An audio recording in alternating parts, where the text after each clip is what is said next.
Spoštovane gledalke, spoštovani gledalci, prav lep pozdrav iz studia Idrijskih novic. V današnji oddaji o kulturi se bomo pogovarjali o knjigah. Pred nekaj meseci je pri Planinski založbi Slovenije izšla knjiga z naslovom Griči avtorja Rafaela Trpina, ki ga prav lepo pozdravljam v našem studiu. Dobrodošli. Pozdravljeni. Gospod Trpin, povejte nam, kako ste doživljali nastajanje te knjige? Zelo daleč je bilo, ker so vse naredili pravzaprav brez mene. Jaz sem vse že prej naredil, s tem, ko sem članke napisal, pa jih pošiljal na Planinski vestnik, je bilo moje delo opravljeno. Ta knjiga je pa izključno delo Planinske zveze in tistih, ki so speljali to reč. Ste slikar in učitelj. Več kot 50 razstav ste podpisali v vaši dolgoletni slikarski karieri, če lahko tako rečeva. Leta 1969 ste pa diplomirali na Likovni akademiji. Kakšen je bil takrat vaš likovni svet? Ja, ozek je bil. Ozek je bil. Jaz sem videl, že takrat sem videl mojo krajino, videl sem, da bom krajinar, da drugo odpade vse. Nič drugega. S kolegi na akademiji se je svet potem malo razširil. Ko smo skupaj delali, pa se učili eden od drugega, ne samo od profesorjev. Še posebej veliko je bilo tega medsebojnega učenja, se mi zdi. Tam se je malce razširil moj pogled. Potem z vsem študijem, z literaturo in tako naprej, z ogledovanjem razstav. In pa i stalno hojo po hribih. Vse sobote so bile moje. Tudi pozneje, sem se kmalu potem oženil. Žena so bila dogovorjena, da so sobote moje nekako. Ostalo je bilo družinsko. Sicer sem pa celo življenje opravljal 2 poklica. To sem zmeraj trdil, pa so me malo divje gledali. Sem bil učitelj na osnovni šoli v Cerknem in pa slikar.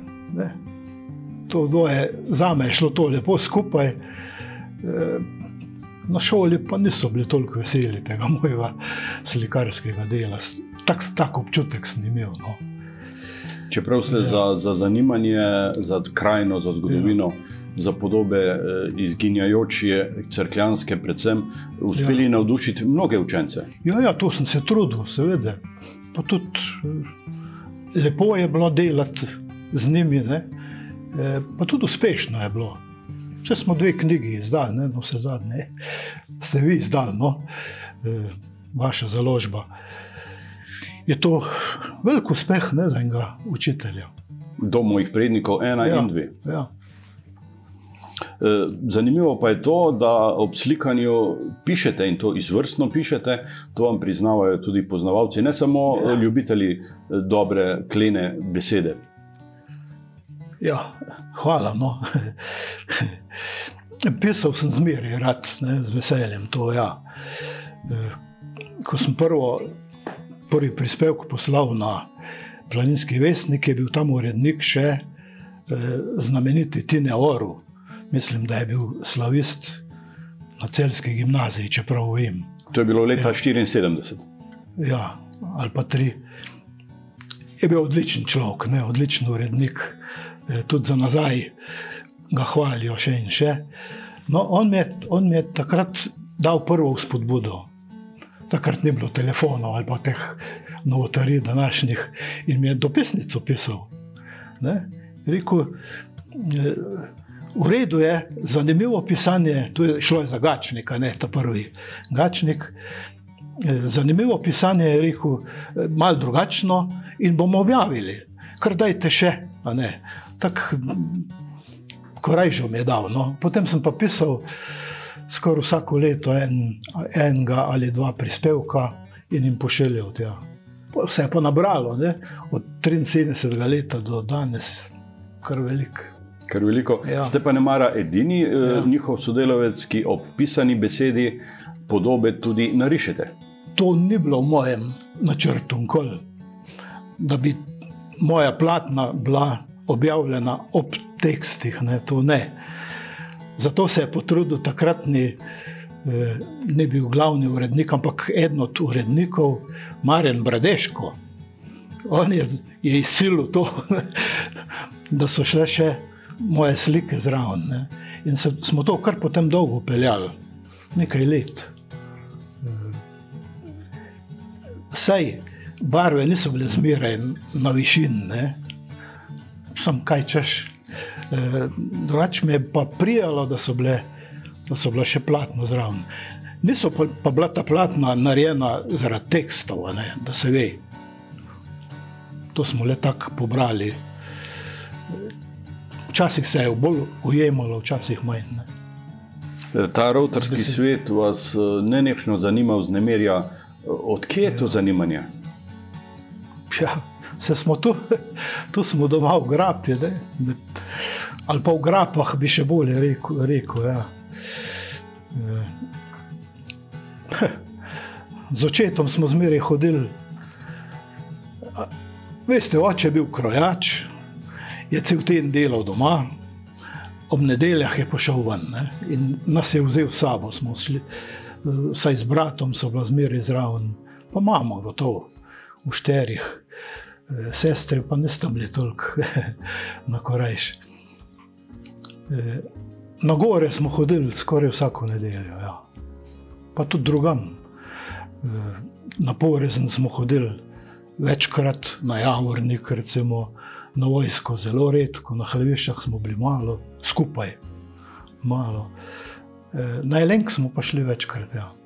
No, tako se je ta moj svet začel odpirati.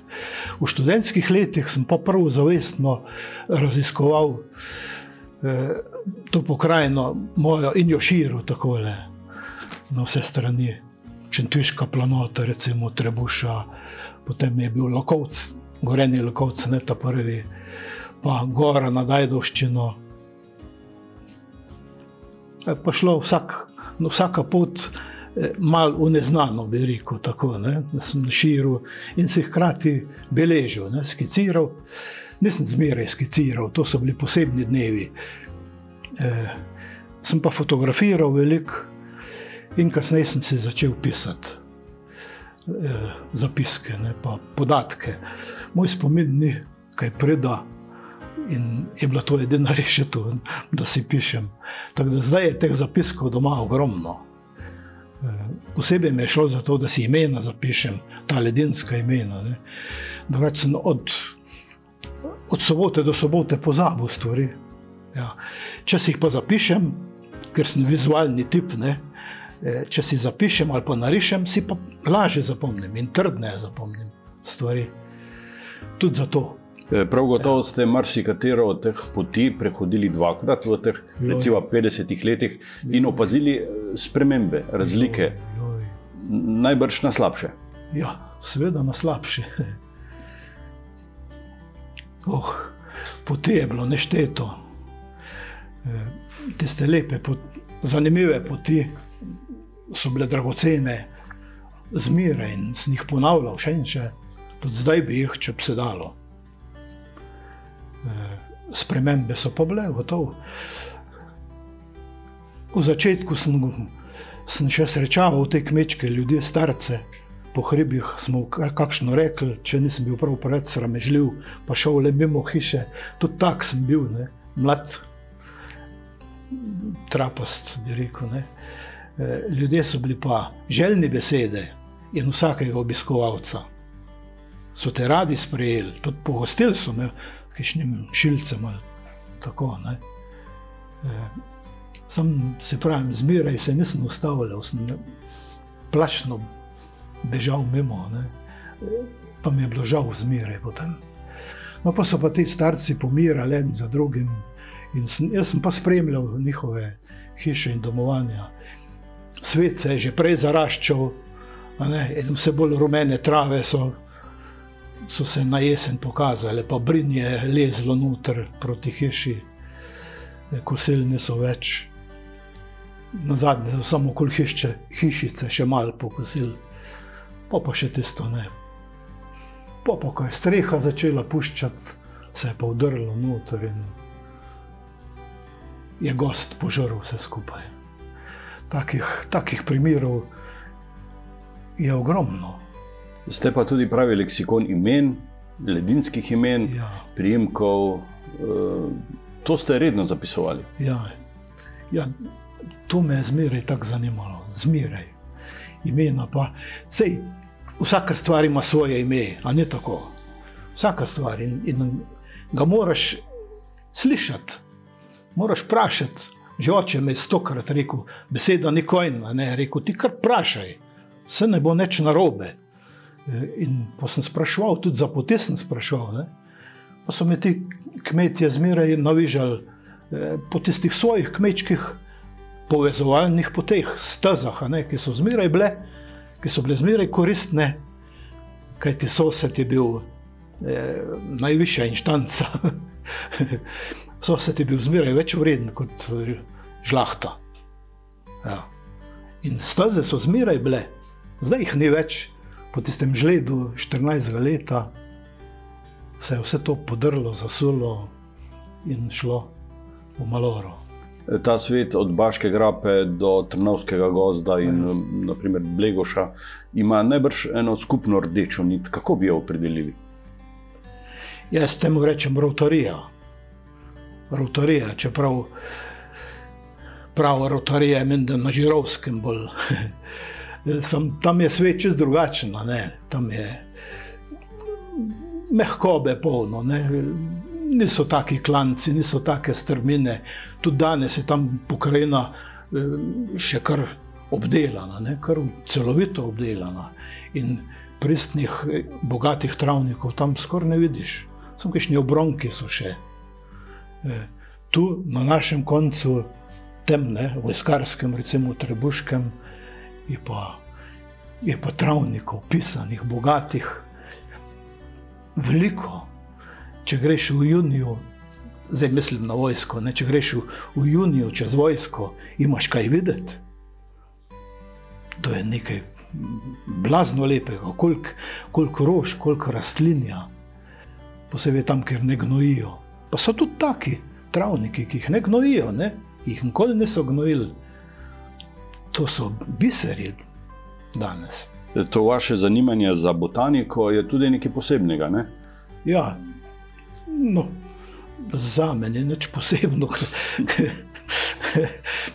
Ker sem že kot šolar sem napisal eno nalogo, da bom vrtnar, ko bom velik. No, z tega sicer ni bilo nič, čeprav rožni vrt imam celo življenje že, ne, pa ga malo tako božam vsako leto. Rastline me pa zanimajo, ja, od nekdaj, ja.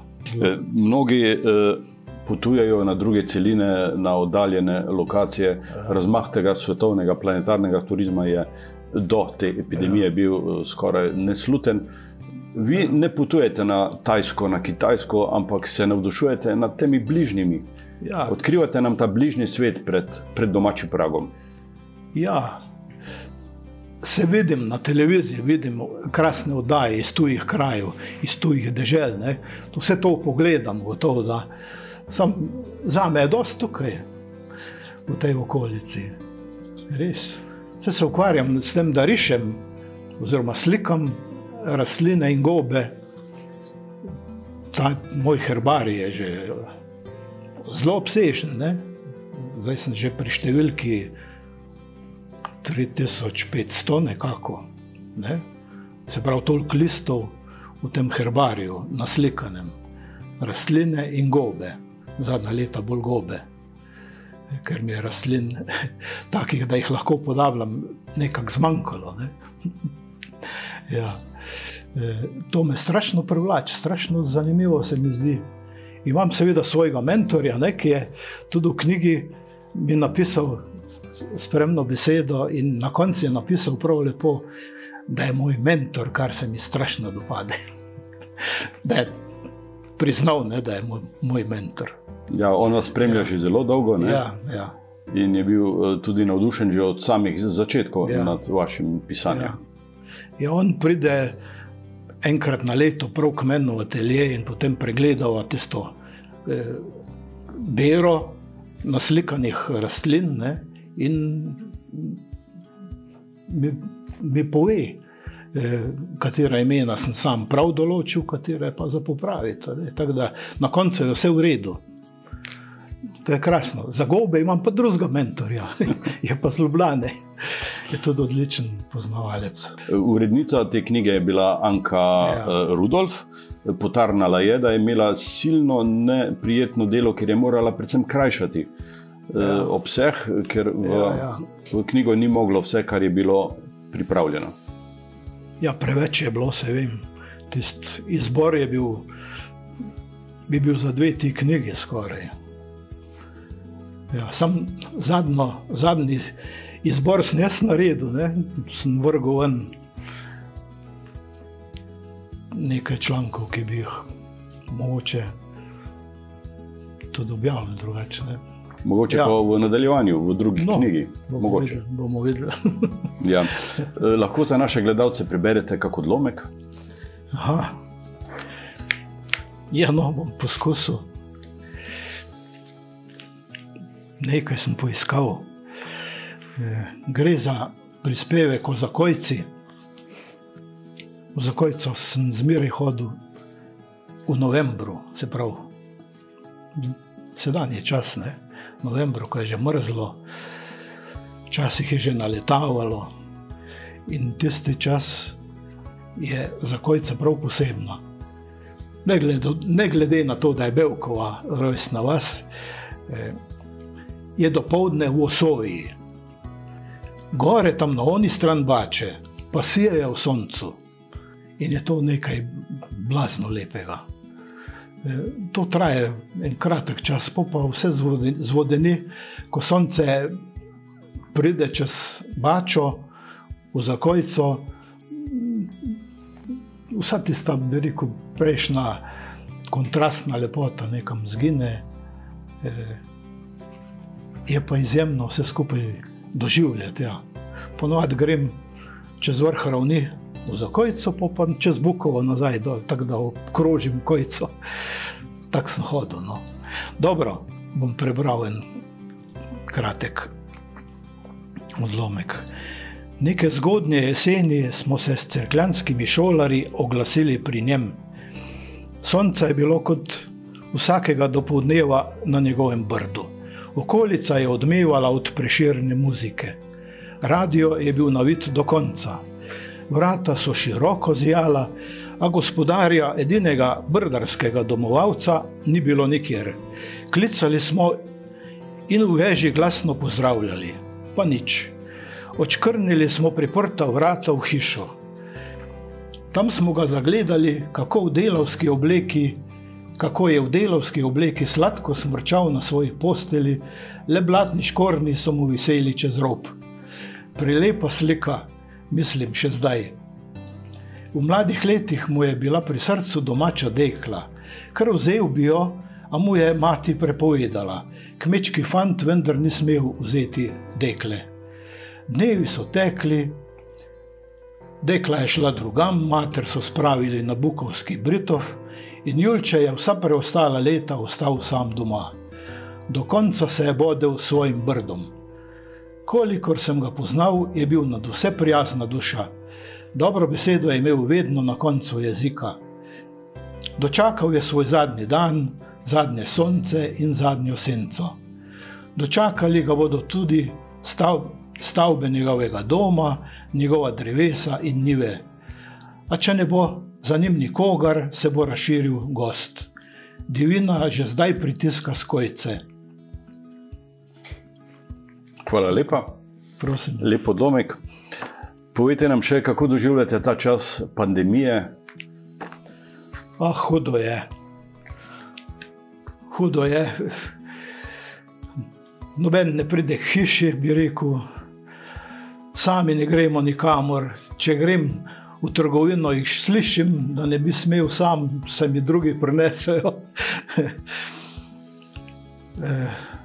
No, ampak zdaj sem začel slikati na platno, ne. zdaj je 14 dni, da se mi je odprlo in je malo lažje.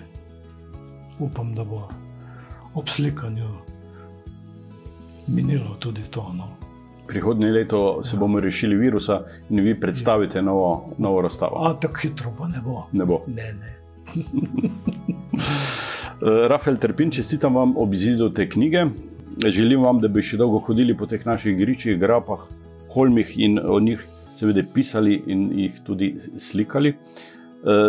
Vsi ti zapisi so res dragoceni, ne samo za naše današnje generacije, še bolj se mi zdi, da za tiste, ki šele prihajajo. Hvala, da ste prišli v naš studio in hvala za ta pogovor. Hvala tudi vam, da ste me povabili. Vam, spoštovane gledalke in gledalci, pa hvala za pozornost.